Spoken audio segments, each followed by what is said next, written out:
'Tis the season to be merry, but the holidays can be tough. Financial stress, grief, depression, and just not feeling like there's anything to be jolly about. Join WHUT TV and 96.3 WHUR as we present Finding Your Happy Place 2020.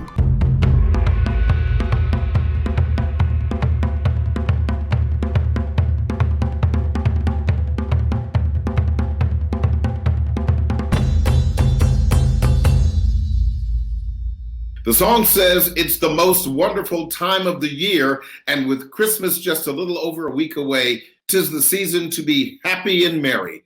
But this year has challenged even the heartiest and happiest of souls. There's been so much heartache and uncertainty. How do we find our happy place in 2020 while the pandemic presents new challenges for the Black community and batters our mental well-being? Good evening. Welcome to our special monthly edition of the Daily Drum, a collaboration between 96.3 WHUR, HUR Voices, and WHUT TV. I'm Harold Fisher. Joining me tonight for our discussion are mental health experts and a member of the faith community to address the holiday blues, grief, anxiety, and simply not feeling our best selves. This program was previously live streamed on WHUR, but we wanted to share this important discussion and information with the WHUT viewing audience. This is an important program, so let's get right to it. Let's introduce our panel. Dr. Alfie Breland-Noble, psychologist and the founder of the Acoma Project, a mental health nonprofit. Dr. Thomas Melman, vice chair of research and professor of psychiatry at Howard University, and Dr. Karima Ware, licensed clinical psychologist. Thank you all so much for being here. I really appreciate you participating in the program. Of course.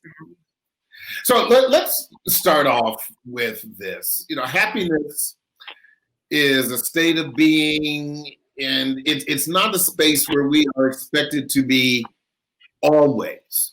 But what happens when your happiness is really kind of few and far between? I want to just throw that out to Dr. Melman first. When you just don't have a lot of instances of happiness, what's going on? Well, it's certainly should be a trigger for self-examination, especially if that's not the way you've been historically. It could be in relation to the situation, and I think many people are experiencing that in relation to the restrictions COVID puts upon us. But I would consider other factors as well. One would also have to be concerned about the possibility of clinical depression, which is a manifestation of when one is stuck in a down, depressed mood state and loses the capacity to enjoy things that are normally enjoyable. Clinical depression usually affects a person's sleep, appetite, interests, motivation. So I think that's one important question is, do I need to put more things in my life that I can respond to with happiness, and or have I lost the capacity to feel happy, which could be a manifestation of depression. Mm-hmm. But Dr. Ware, to that point, how do you put happy moments in your life when you have a situation, as Dr. Melman just mentioned? We are still in the midst of a pandemic. And even during this time of year, BC, before COVID, this is not always the best time of year for a lot of people. And now we have the pandemic on top of that. How do you find that happy place when there's so many pressures on us? Yeah, that is such a really good point. Thank you for having us, and thank you for asking that question. Sure. It's tough. Many of us, find solace in the connection with others, and we can't kind of freely do that during this time, not without some significant thought and maybe even some preparation to connect with loved ones. in person, right? Some folks who have holiday blues, this is the time where they connect with people, where they reach out and want those, and quite frankly, yearn for those attachments. And so this is a particularly challenging time because you have the intersection of this pandemic and the holiday season. You know, my fantasy is, when I think, the question, what do people think about the holidays? Right? When you think about holidays, what do you think about? You think about time with family, time for connections, reminiscing about grandma's cooking. And those things we might not necessarily have access to this season. And that can be really, really difficult. And so I think it is incumbent upon us to make sure, take that extra leap, extend that extra olive branch this time of year to make sure that we are attached and that we are connecting to others during this time.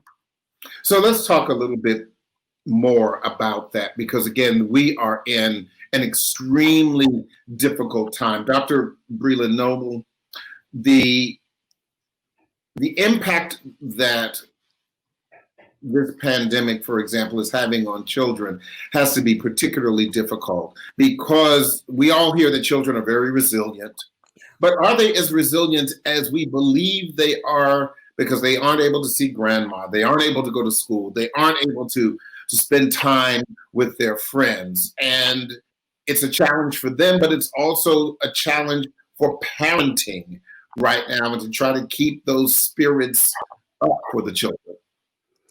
Yeah, so a couple things. First, I want to say how elated I am to be on with you as part of Howard University, because I'm a HU Bison through and through. So it's wonderful for me to be here. And I think as it relates to children are indeed resilient. I think resilience, we want to think about it in the context of like strengthening a muscle.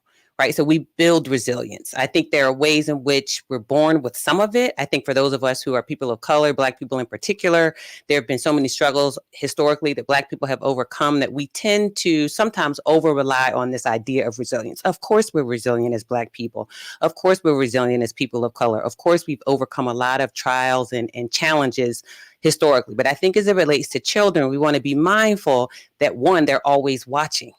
And so for us as parents, I'm a parent, I have 2 teenagers, we have to be mindful of our own mental health. We have to be mindful of the ways in which we're taking care of ourselves, because that's the model that we pass down to children. And so part of the model that we want to share with children is that mental health is central. I feel like there's no overall good health unless you have good mental health. The mental health is what helps you take care of all the other aspects of your health day to day. It's in your behaviors.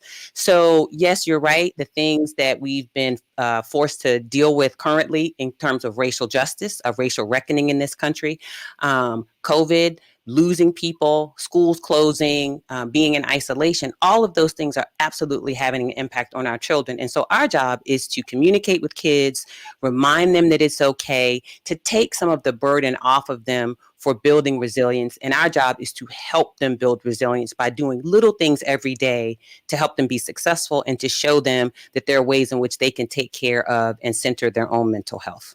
But considering where we are this time of year, Dr. Breland Noble, how do you have age-appropriate conversations with children about mental health? You have teenagers, but what about children who are younger, the preteens? Yeah, and the little kids. You aren't using, talking to the 10-year-old. I want you to focus on your mental health. Right. No, I think you're absolutely right. But there's language we can use that is, I love the question, because there's age appropriate language we can use. There are books that we can use. I have a colleague, Dr. Jackie Duget, who's a pediatrician who publishes lots of young adult and middle age books. And they talk about things like feelings. There's this wonderful book I just read. It's kind of in my background called The Black Kids, that's accessible for middle schoolers, that talks about mental health in an accessible way. My kids have been meditating to their, much to their chagrin, since they were probably 3 and 4 years old, because they saw mommy do it daily. I'm an avid meditator, and I talked to them about what it means. There are apps. All kids are, right? This is all you see all the time is their top of their heads because they're looking at screens. There are apps they can use. So there are lots of ways that we can start having the conversation with our children. But the biggest thing is to model it for them, because they're curious. So when they see mommy meditating, they say, well, what are you doing? And you have an opportunity to then talk to your kids in a way that resonates with them, to explain what meditation is and to teach them so they can incorporate it into their daily routines. Dr. Melman, that brings us to another difficult but important conversation about suicidal ideations with children and even those who have taken their own lives.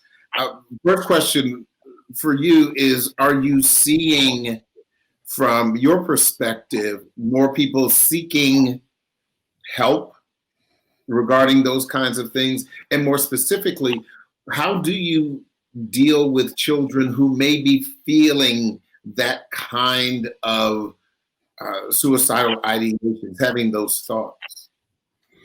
Okay, well, there are several aspects to your question.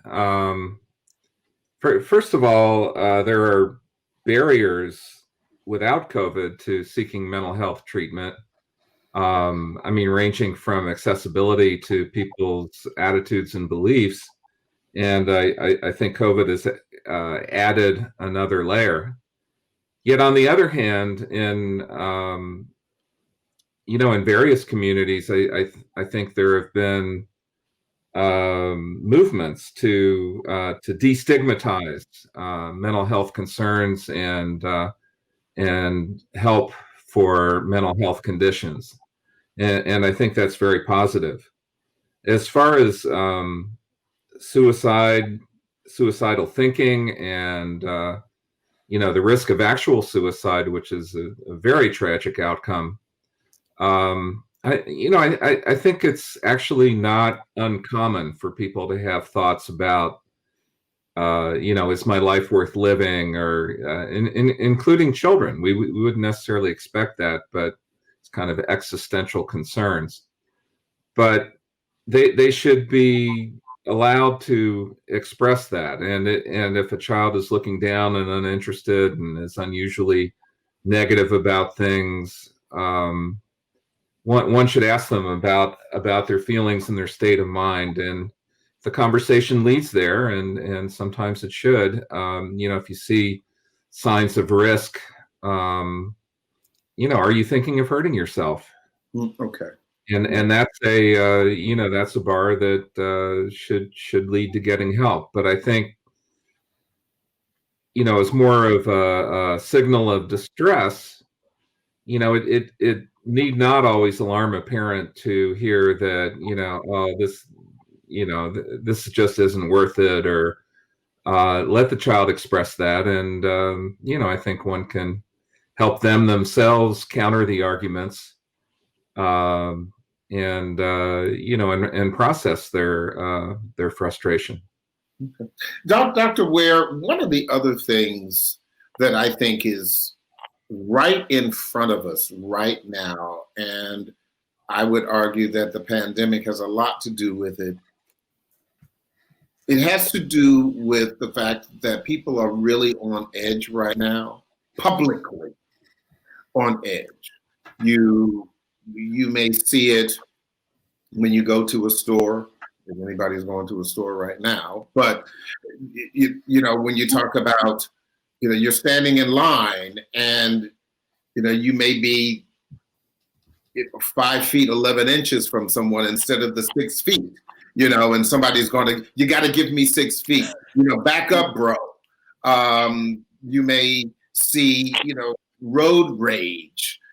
And sometimes, and I've encountered this a lot, and in many cases, just this week, friends, people I love, people that I know well, who have snapped at me on the phone for what appears to be just no reason at all. And then you get off the phone and you get a text message and, I apologize, blah, blah, blah. What's happening here, and how do you deal with that kind of tension, Dr. WHUR? Yeah, such an important question.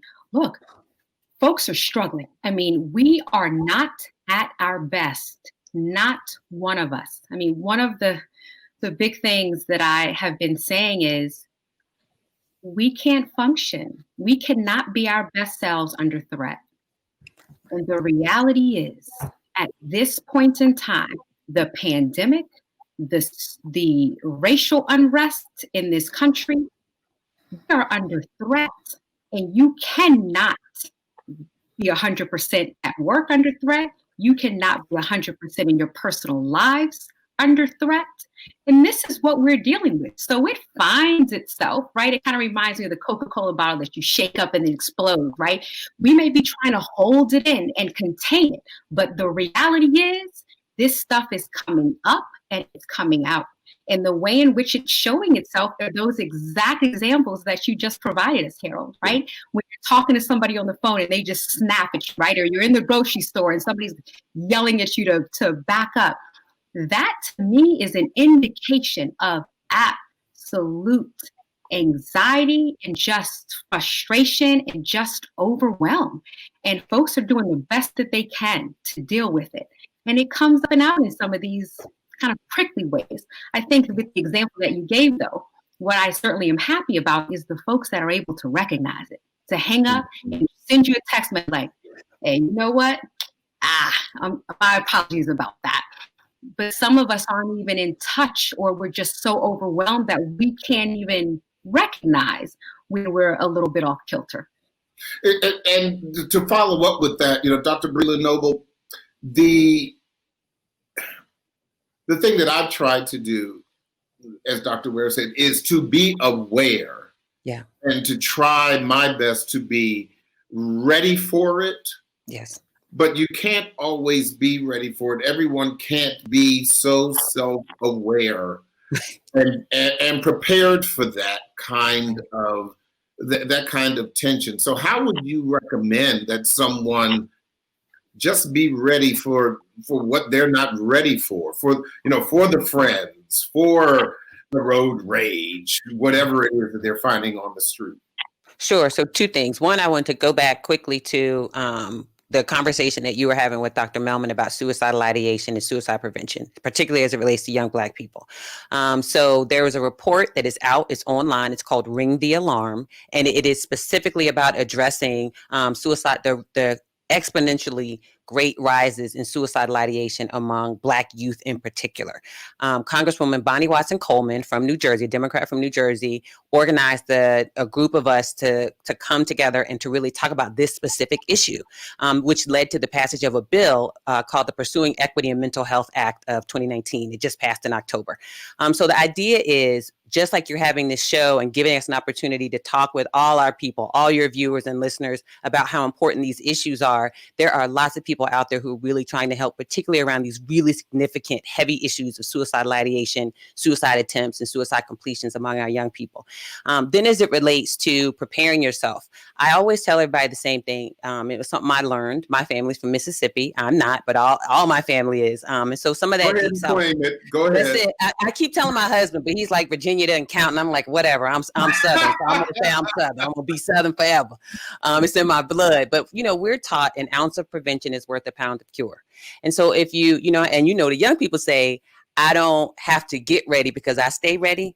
And I think that's what we want to do with our mental health. So if we're always doing a little bit every day, right? Maybe meditation is not your thing, but you can exercise, you can eat better. I'm not the best eater, but I can eat healthier.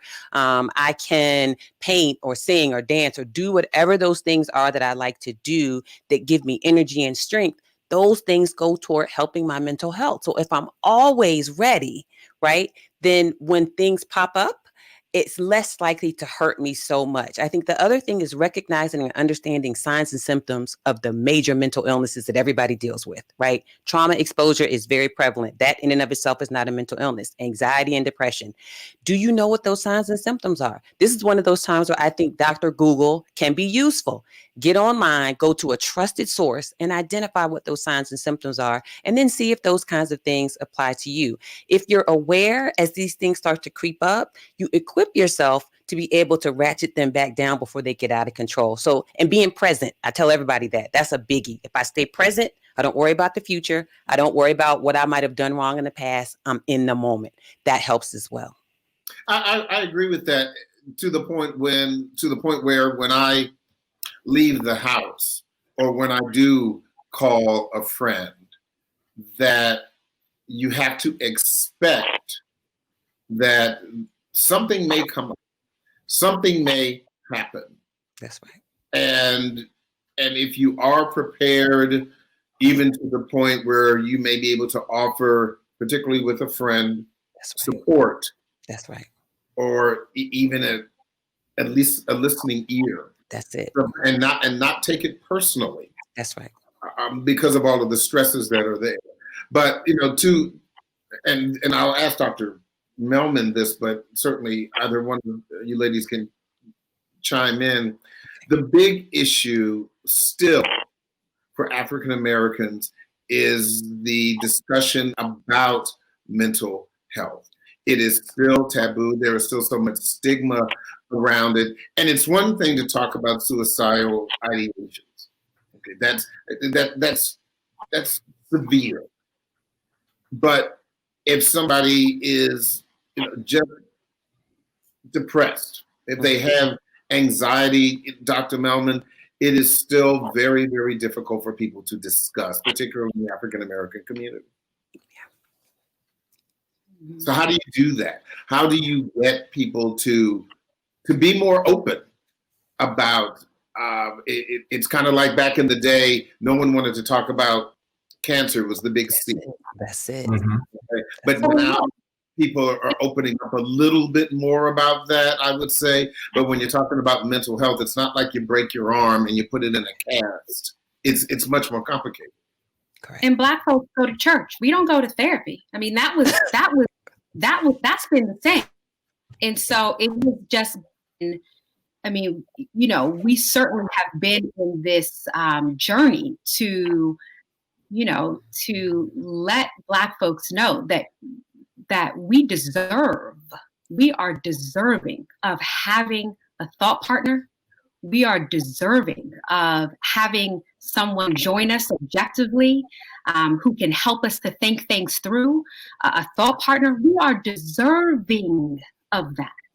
We can have the pastor, we can have the congregation, and we can have a therapist. We are deserving of it all. What is a thought partner? That's a new term. I'm not familiar with that. Just somebody to join you in thinking, and whether that's, I'm working on a workshop and Dr. Breland Noble, I need you as a thought partner here. I'm trying to put this together, and I need your brain and my brain, and we connect, right? That's an example of a thought partner. Or it can be in the therapy space, right? That your therapist can serve as your kind of second mind, as your second set of eyes and ears. So as a non-Black clinician and educator working in a Black serving institution, that would be that's my perspective I'm coming from. I think the Black community is making progress in terms of communicating about mental health issues. I mean, I may be a biased sample, so to speak, where I sit.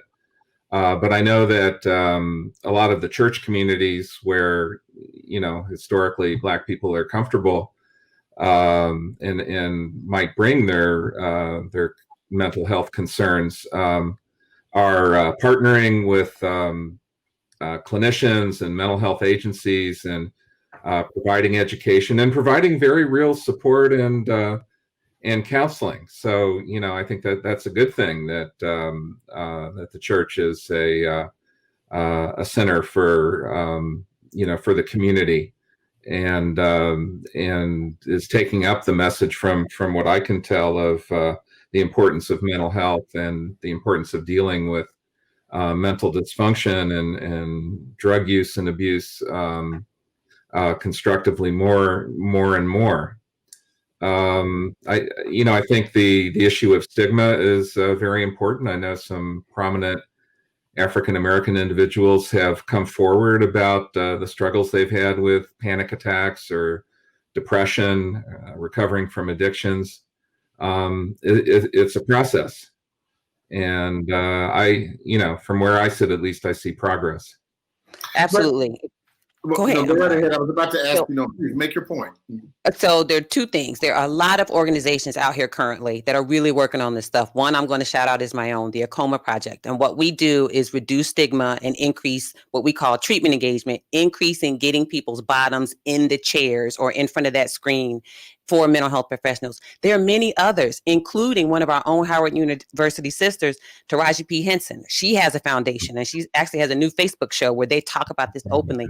I have a friend, everybody knows him. He's very open about his own experiences, Charlemagne the God. So you have a lot of people in this space and a lot of organizations. I can think of 5 or 10 right off the top of my head. BEAM is one of those organizations. Black Mental Health Matters, based out of Baltimore, is another. So there are lots of people in this space who are really fighting for Black folks' mental health and really fighting to reduce the stigma. And the last one that just pops in my head is Silence the Shame, a young sister named Shanti Das out of Atlanta. So there are people really out there trying to fight this good fight. And I appreciate us having the opportunity to have this discussion because it allows us to share with people. There are lots of spaces that you can go for help. And the faith community, as Dr. WHUR said, there are lots of folks even in those spaces. There are organizations I know locally in the DC area that run mental health clinics right out of the church. And so there are ways in which Black people are trying to blend these natural resources that we have in our communities with this fight for getting professional mental health help. But I want to ask you about that because, as you said, you just mentioned all of these people who are part of popular culture, entertainment, Charlemagne the God, Taraji P. Henson. There are sports figures as well. But before your regular folks, are they getting those messages? Because, the 2 words that we often hear when you ask someone how they're doing is, I'm fine. Yep. And so with those people that you mentioned have platforms. Right. But Susan Jones and Billy Smith, they don't have platforms. They just have how they're feeling and may not be willing to tell the truth to a professional such as yourself, right, or to loved ones. Right. Right. So, I think there are a couple of ways that people have approached that. There are these 2 teenagers down in Atlanta, regular kids, who came up with something called the Not Okay app. I love these kids. These are high school kids. One just went off to college this year. They share that same perspective. And so what they came up with is an app, right? You don't have to speak anything. If you're not feeling okay, if you're feeling anxious, you're in the middle of a panic attack, if you're feeling depressed, if you're feeling, I can't do this anymore, I just don't want to be here anymore. But maybe you're not ready to go sit in Dr. Melman or Dr. WHUR's chair, then you can push a button on the app and it will dial the phone number of somebody, one of 5 people in your contacts. You don't even have to remember their number. Push a button, I'm not okay, I need your help. And that may be something as simple as someone sitting with you until you feel stable, until you feel better. So there are many innovative ways that people are trying. I think with millennials, we have to be honest. Millennials are the ones out here talking about therapy is dope. My therapist is bomb. There's a bag that's sitting on my door that says therapy is cool. There's a young Latina sister who runs this organization called #therapy is cool. None of these people are like super prominent. Some of them are social media influencers, but they're regular folks just like you and me. And they're out here saying it is okay to not be okay. And so the more that people can hear that message, the more we can share ideas with them about what can you do until you're ready to go sit in front of that screen under COVID and talk to that mental health professional. How do you take care of yourself on a day-to-day? What can we teach you about your brain and about how to take care of yourself emotionally until you're ready? That's what we try to do with my nonprofit. That's what Dr. WHUR and Dr. Melman do in their work. We're always trying to find these creative ways to say to people, it is okay to not feel your best all the time. The goal is not happiness. To me, the goal is peace. And how do we find peace day to day? And let me give you some ideas about how you can get there. And I think that translates to anybody, whether you have a huge platform or not. And Dr. Brilliant, you bring up such a good point. I really think a part of this is about modeling. There are so many folks who have come to me because I'm a clinical psychologist and we're friends or colleagues and say, hey, I started therapy or I'm in therapy, and they literally lower their voice. Okay. And I'm in therapy as if other people are in the room. It is such this secret, and it doesn't have to be. As many people as I know that came to me and have told me that they have sought therapy, if they went out and I need, Dr. Ware, I need you to hold that point because I need to do a bit of a transition right now. This is a special WHUR Voices 96.3 HD2 and WHUT TV edition of the Daily Drum. I'm Harold Fisher. Our topic this evening is finding our happy place in 2020. We have a panel of mental health experts, and in just a few moments, we will hear from the faith community. You can join the conversation online using the hashtag HappyPlaceWHUR. Tonight's broadcast is being streamed on WHUR.com, Facebook Live, and YouTube. I want to continue the conversation. Dr. Ware, please continue your point. Yes, thank you. So, I think the point that I just wanted to make is if everybody who was in therapy told, and they committed themselves to telling 5 people, I think it could really normalize the process of seeking therapy. It could validate people's wishes or fantasies of what therapy is like. They could ask their friend those questions. So how is it, girl? Like, tell me about it, right? And I think it really is about just modeling and about just normalizing the experience of therapy. It is, I feel like it's necessary. Just like you go to your physician to get your medical workup and your medical checkups, your mental health is just as important, and some of us would probably argue that your mental health is even more important because it drives physical. Can I just interject something? I was about to bring you back in, Dr. Melvin. Please make your point. I want to underscore something Dr. Breland Noble alluded to, because there was I saw a message flash across the screen from a listener about it being scary to seek therapy during the pandemic. And I just wanted to point out, as Dr. Breland Noble did, that many mental health facilities and clinicians are offering telehealth services with Zoom type technology, or even the telephone.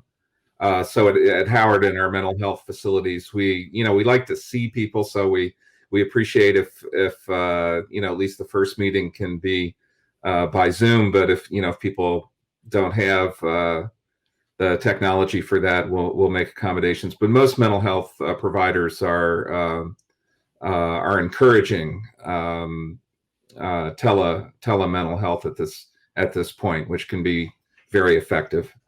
That was one of the things that I wanted to ask Dr. Melman, as a veteran mental health clinician. How is it different? Do you believe that the virtual counseling is as effective as sitting in front of someone whom you're trying to help? Well, it's certainly better than no counseling or evaluation or treatment. Yeah. I honestly don't think it's ideal, but I think we can make the best of it for the time being. And we have these kind of tools, which, not only can facilitate therapy without exposure to infection risk, but can also be very important for socially connecting. Yeah. And could I add one thing really quickly? I think that some of what we see from the literature indicates that a couple things. One, that psychotherapy is about that connection. Sometimes you need the connection to be physical in vivo. Sometimes it's enough to have the connection be emotional, even if that's virtual. So that the idea of having someone at your disposal to just sit, and ideally, if we're good, we're really just listening, not doing a whole lot of interjecting, not doing a whole lot of guiding. Some guidance is okay. But what the literature tells us is that for many people who answer surveys related to, do you find your therapy helpful if it's virtual? Telehealth is often what they call it. You get most people saying absolutely that they find it helpful. So if the consumer satisfaction is there, I think that's one good indicator that it's doing something. Now, the real indicator, I think, is long-term change in behavior, because that's really what you're kind of going for, helping people pull themselves out of some of these struggles with major mental illnesses or any mental illness and move toward behavior change to support them. The early literature pointing to that says that you do see very similar behavior changes, whether it's telehealth or in person. And there's such a proliferation of telehealth. Ayana therapy is one good one for BIPOC folks. So I think we're moving in that direction. Stop that. Yeah, yeah. 2 words. Ayana therapy for what Yes. kind of? Okay, so I'm what sorry. is I'm Ayana sorry. therapy and- BIPOC. That's the new thing. That's the new term. That's the hip term. So it's Black, Indigenous people of color. That's our new Okay. phrase for all of us together. So Ayana therapy is designed for that, as well as for queer folks. So their claim to fame, Eric Coley is the founder, is we'll help you match to somebody who resonates with your cultural, ethnic, sexual orientation, gender background, because that's also what keeps people out. They want to see somebody who looks like them. Not always, but they, when they're looking, they scroll. If they Black, they're looking for Dr. Ware's face, and they're looking for my face. And I'm gonna tell the truth, and that's what they tell us. I came to you because I started scrolling online. I said, "Ooh, Brown, I'm going to her." So we got to be honest about that. But yeah, I just wanted to interject that about telehealth can be super helpful. Real quick, I need just some thoughts about some coping techniques or resources, because one of the things that we are seeing, whether it's COVID or any other situation, we're losing people. And the folks who are left behind, spouses, siblings, are really having a difficult time coping with the loss. If you're talking to someone who you believe needs help, how do you get them to do it? That's a great question. Yeah. How do you, real quick, Dr. Breland Noble, then Dr. Melman, and then Dr. Ware. Yes. So I say you always have to pace yourself. You can't make anybody do anything they don't want to do. So I think the one thing I say to anybody is be patient with your loved one and continue to always say to them, I am here for you. I will listen. And when you're ready to do something, I will be here with you. I feel like sometimes that's the most that we can do. Okay. Dr. Melman, real quick. Yeah, you bring it up more than once. You can help people identify resources and be patient, as Dr. Breland Noble said. Dr. Ware? And I echo that, just being patient, being still, being there alongside them, and just offering a listening ear. Often I say, I am here and I am available to listen when you are ready. I want to bring into the conversation now Pastor Thomas Cunningham. He is the pastor of Hear the Word Bible Church in Bowie, Maryland. I think we would be remiss if we did not have an element of faith in this conversation. Pastor Cunningham, thank you so much for joining the conversation. I appreciate your time, sir. Thank you for having me on there, and good evening to everyone. Good evening. Good evening. So talk to me a little bit about, from a faith perspective, finding that happy place, considering just how difficult 2020 has been for so many people. Well, one thing we have to realize is that we as Christians, or as individuals, we're not exempt from trials and tribulations. A lot of times people think just because you're a child of God or a Christian, or you go to church, that you're exempt from the tribulations that the world may or others may go through. We're not exempt from that. And so many are surprised when they find themselves having to go through certain things. They don't know what to do and don't have any understanding of how to go through it. So we are in I believe, a critical point in time. We've seen critical times in our lives. This is just a critical moment in time, and we just need to get an understanding of how we need to go through this season in life. But this has been a really long season. This is, we've got a novel coronavirus, so this is a novel season. We have political uncertainty. We have racial unrest in this country, the likes of which we have not seen since we saw it last. Amen. And so, and even for faith leaders like yourself, you're not in the church. You've had to learn to spread the word differently. And I'm sure that there were members of your congregation who certainly are just as concerned about you as you are about them and their uncertainty. How do you get people to see beyond the here and the now? Well, as always, you you pull it back to the base, having faith in the Lord, and getting an understanding of the seasons and the times that you may have to experience. One thing that I told, I said this to one member: God assigned the seasons and prescribes the purpose. Ecclesiastes said this. Solomon said, "To everything there's a season and a time to every purpose." So it's not how I got here; it's what needs to be done while I'm here. And so, and while we're going through this, it's getting an understanding of what's going on.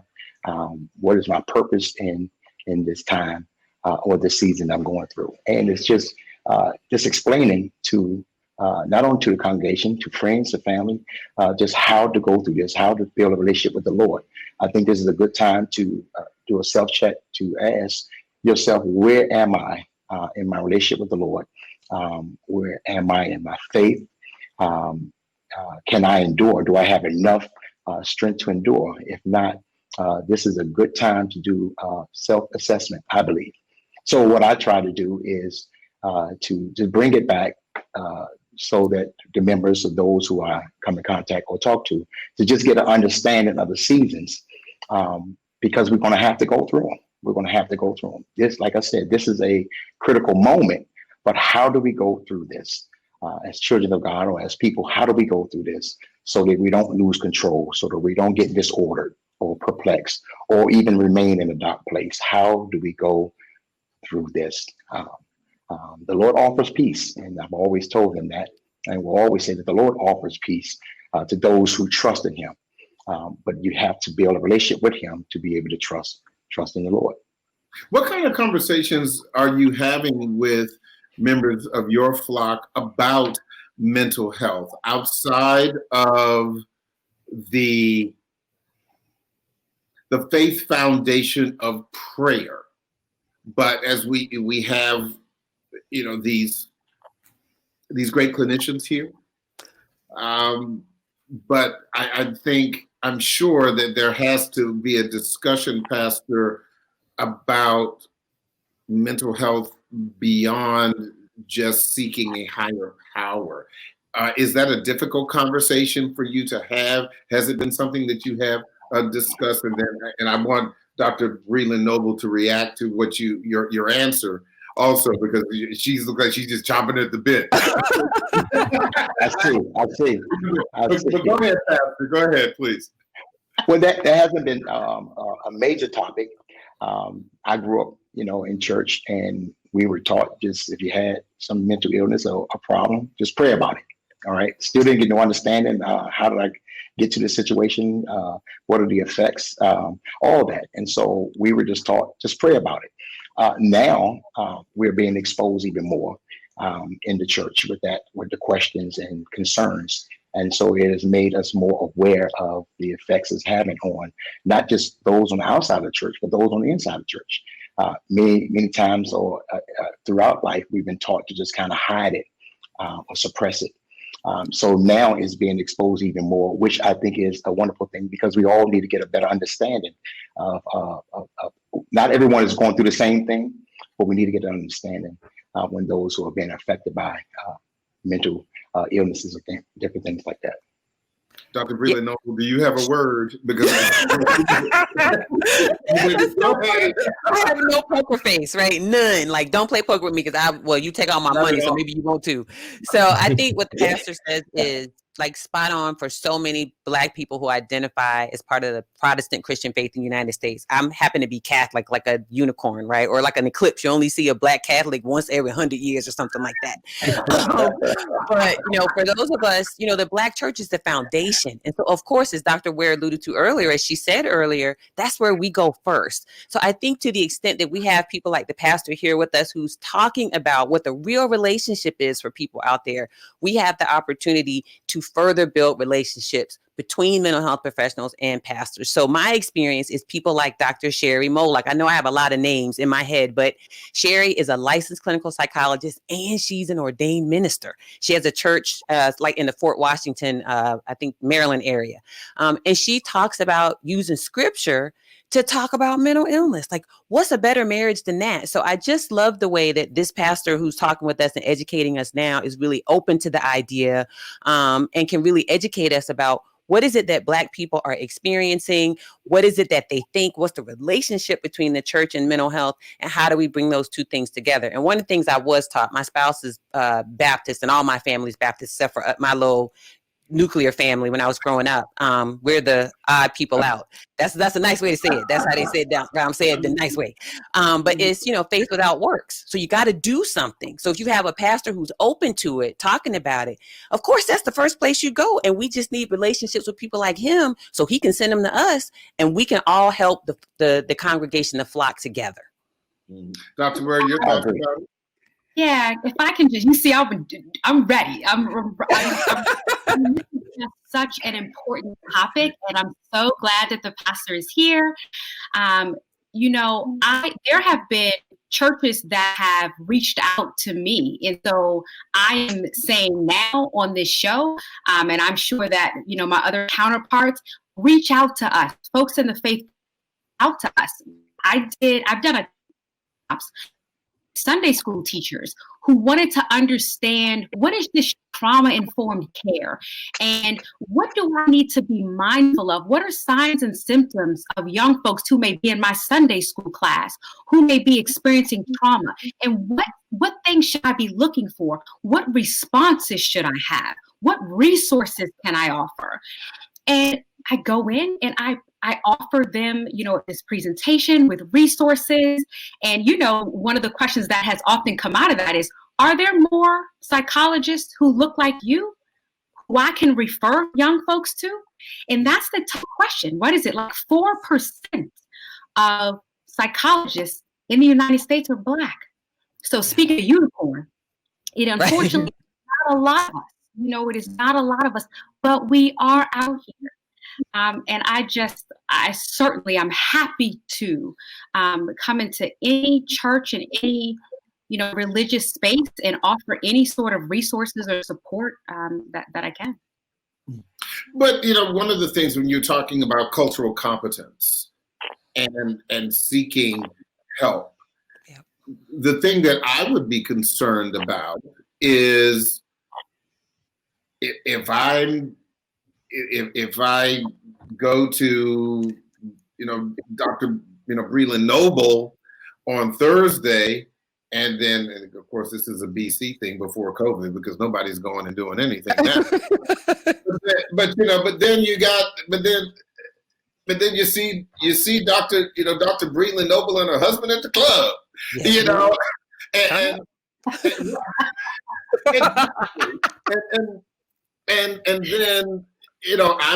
I'm or at the bar or wherever it happens to be. And now I see her and I say, oh, she knows my stuff. Yeah. And I know that there are ethics that you would abide by, but I'm just a regular person. Right. So is the cultural competency thing, maybe I may need to see Dr. Melman because he may not be at the club that I go to. Well, you might be surprised. Thank you for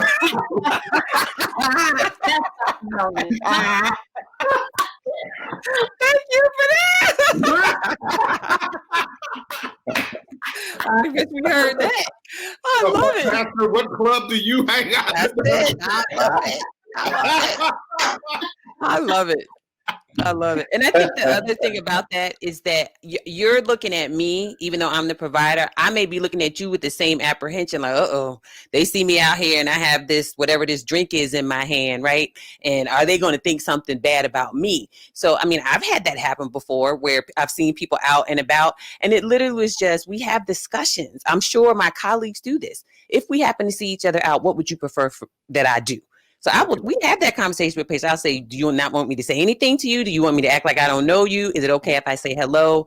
What would you prefer? And so you kind of prepare yourself for stuff like that because Black folks and other people of color, they worried about stuff like that. So I think it's a wonderful question, but I like Dr. Melman. You don't know what clubs I go to. I might be in the club. I love that. Really good conversation. Go ahead. Yeah, sorry. I was just saying it's important to have those conversations at the outset.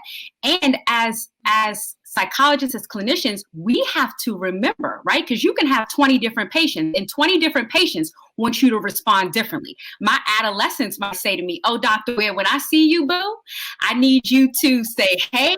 But then I may have an adult patient that may say, "Well, if I see you in a social circle, I'd rather just, maybe we wave and we just keep moving." So you have to be mindful, and that is your role as a clinician, to be mindful about what your patients need from you, whether it's in the treatment room or whether it's outside of the treatment room. So if I see Dr. Ware, I'll just. No, I try to, and I'm sure my colleagues do as well. Take cues from the patient, and maybe just a very subtle acknowledgement. That's right. But I'm not going to be rude. But Absolutely, I think it is useful to to be mindful of the distinction between a friend-friend relationship and a therapist-client or doctor-patient relationship, and which needs to be respectful and exhibit reciprocity. But let me ask you real quick, Pastor. The news is tough. I'm in the news business. I eat, sleep, drink it, the whole bit. But for people who don't have my kind of mindset, and sometimes it gets to me as well, what do you tell them about all of the bad news that people are paying attention to? COVID, politics, racial strife and conflict. What do you recommend for them to address that? Well, the first thing is whatever you feed the most is going to respond first. And I tell them to be careful with, watching too much of the news and too much of the bad rumors and too much of just the hearsay. And just focus on what is it that the Lord will want me to do during this time. Really do a self-check. I said that before. And realize that even in this mess, the Lord can give and offer a message. One thing that I love about the discussion is, and I like to share, is that learning more, and even with the medical help, there's a certain part that we play as pastors is spiritual. But then we have to be open when that next level, or that level of the medical attention needs to be addressed. And this is the good thing of merging both together. So one don't feel like something is wrong with them because the next level is just some medical attention with what they may be going through. And so on the spiritual side, I just want to assure them that even in this mess, God can still send a message. I don't want you to feel or think that all hope is gone. There's still a message that God can bring. And sometimes God's plan includes problems. Okay. Sometimes it includes problems, but his plan always has his presence. But sometimes you're going to go through problems. So don't feel like this is something strange. We go through. It's how we handle those things that we have to go through or we have to face. And so even though it's a problem, do know that the Lord's presence is still there. You can reach out, you can get help, and he'll bring and take you through whatever you find yourself having to face. Let me do a quick round robin. I'm going to give everybody about 10 seconds. I'll start with you, Dr. Breland Noble.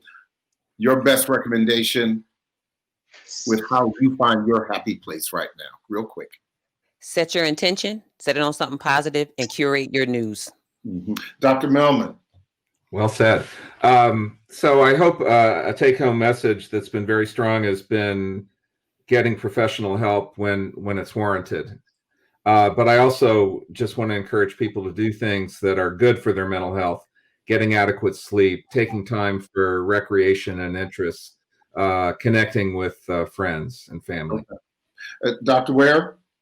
And I know we touched a little bit on children. So my add to this would be modeling, adults modeling for your children, and remembering that the research is clear in that children are better when the adults around them are better. It is vital that as adults, we take care of ourselves. I like that. Watching the children and setting a great example. I think that's so important. Pastor, your happy place, your best recommendation from your perspective? Just putting my trust in the Lord. Just realizing and getting understanding that we are going to face things in life, but just holding on to the Word of God and really having faith that He will see you through even in this storm. And not everyone is affected the same way. So we have to encourage one another to just continue to move forward and stay positive, and just really build a relationship with the Lord, so that when you find yourself maybe falling or going through a dark place, that you can rely on Him to bring that peace in the midst of the storm of your life. I would also like to suggest, and one of the things that has really worked for me, two things: reach out and connect with the people who have really good emotional, mental health foundations. Zoom, pick up the phone call. And many people may not be familiar with this. Yes. Write a letter. Write a love letter to a parent, to a loved one, and also take a moment to sit quietly and meditate, like you said. We're out of time. I want to thank all of my guests this evening, and we hope you receive some tools to help you navigate the holidays. Please take your mental well-being as seriously as you take your physical health. As always, we thank you for tuning in, and we invite you to continue the conversations with family and friends. We have to break the silence about mental health in the Black community so we may all fully heal from the inside out. Thanks for watching. From WHUR and WHUT's management and staff, we wish you the happiest of holidays. I'm Harold Fisher. Good night.